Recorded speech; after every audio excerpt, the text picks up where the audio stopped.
তেল মশলা ছাড়া পাকিস্তানি পেশোয়ারি নামকিন গোশের জন্য কিন্তু আমরা সবাই পাগল।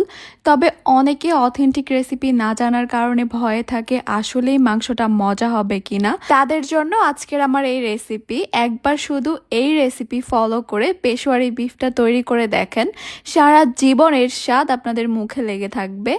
আসসালামু আলাইকুম everyone, welcome to Apsara's mini kitchen. Peshawari গোশ বা পেশোয়ারি বিফ রান্না করার জন্য আজকে আমি এখানে নিয়েছি 1 কেজি পরিমাণ গরুর মাংস। আর মাংসগুলোকে আমি একটু বড় সাইজ করে কেটে নিয়েছি। অথেন্টিক পেশোয়ারি রান্নায় কিন্তু মাংসটাকে এরকম একটু বড়ই রাখে, তবে আপনারা চাইলে ছোট করে কেটে নিতে পারেন।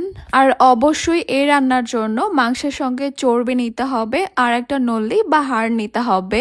যেহেতু এই রান্নার মধ্যে কোনো তেল ব্যবহার হবে না, তাই এভাবে চর্বি আর নলি নিলে রান্নাটা অনেক বেশি জুসি আর ফ্লেভারফুল হবে। প্রথমে এই মাংসগুলোর সঙ্গে আমি 1 চা চামচ লবণ দিব। লবণটাকে মাংসের সঙ্গে খুব ভালো করে মাখিয়ে নিব।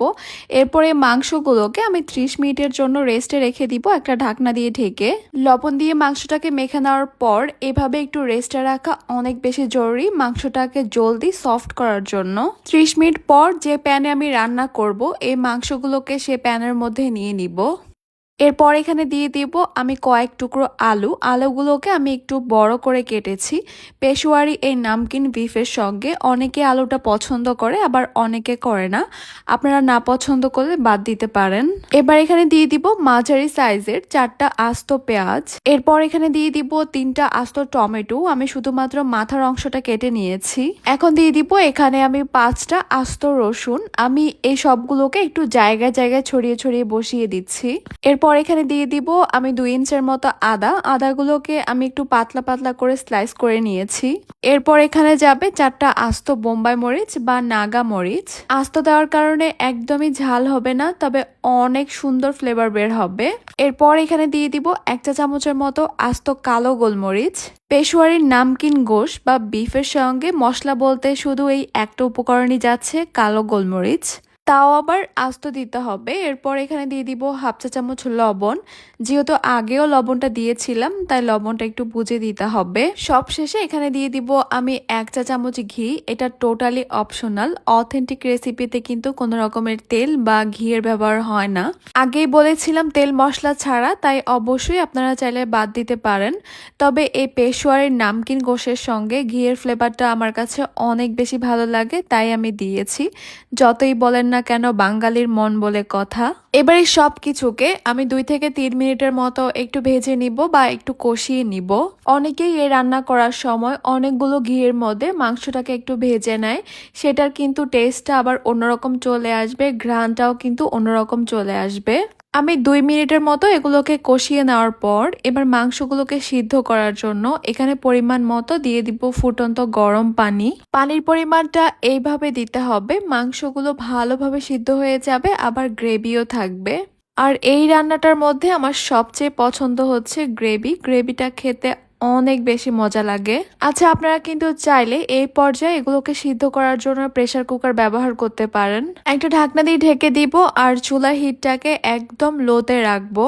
শুরু থেকে শেষ পর্যন্ত চুলাটাকে একদম লোতেই রাখতে হবে, কারণ মাংসগুলোকে অনেক বেশি সফট করে সিদ্ধ করতে হবে। রান্নাটা যদি প্রেসার কুকারে না করেন তাহলে 2 থেকে 2.5 ঘন্টার মতো সময় লাগতে পারে। আর হ্যাঁ, এই রান্নাটা কিন্তু আপনারা মাটন দিয়েও করতে পারেন, সেক্ষেত্রে সময়টা আরো কম লাগবে। মাঝে মধ্যে আমি ঢাকনাটা তুলে একটু নেড়ে চেড়ে দিয়েছি। আর এটা হচ্ছে 2.5 ঘন্টা পরের অবস্থা। মাংস, আলু, রসুন সব কিন্তু খুব ভালো মতো সিদ্ধ হয়ে গেছে। আর আমার পছন্দ মতো এখানে গ্রেভিটাও রয়েছে। এখন আমি একটা মাংস তুলে একটু চেক করে নিচ্ছি আমার পছন্দ মতো মাংসটা সফট হয়েছে কিনা। পারফেক্ট, মাংসটা একদমই ওয়েল ডান। এখন আমি চুলাটা অফ করে দিব। বাস তৈরি হয়ে গেল সবার পছন্দের পাকিস্তানি পেশোয়ারি রোশ বা নামকিন গোশ অথবা পেশোয়ারি বিফ। সে যে নামেই বলেন না কেন, পুরা ঘর আজকে ঘ্রাণে মোমো করতে বাধ্য হবেই। যখনই আপনি এই রান্নাটা করবেন সারা ঘর কিন্তু ঘ্রাণে একদম ছড়িয়ে ছিটিয়ে যাবে আর সবাই একবার হলেও দেখে যাবে কি রান্না হচ্ছে। এটার স্বাদ সম্পর্কে আমি আপনাদেরকে যতই বলবো কম হয়ে যাবে, আপনাদেরকে অবশ্যই একবার বাসায় ট্রাই করে দেখতে হবে। আর আমার কাছে মনে হয় এই রান্নাটা সবচেয়ে বেশি মজা হয় কুরবানির মাংস দিয়ে, তাই এইবার ঈদে অবশ্যই এই রেসিপিটি একবার হলেও ট্রাই করবেন। আমি একদমই সহজভাবে আজকে পেশোয়ারি বিফের রেসিপিটি আপনাদের সঙ্গে শেয়ার করার চেষ্টা করেছি। আশা করছি আমার আজকের রেসিপি আপনাদের কাছে খুবই ভালো লেগেছে আর সহজও লেগেছে।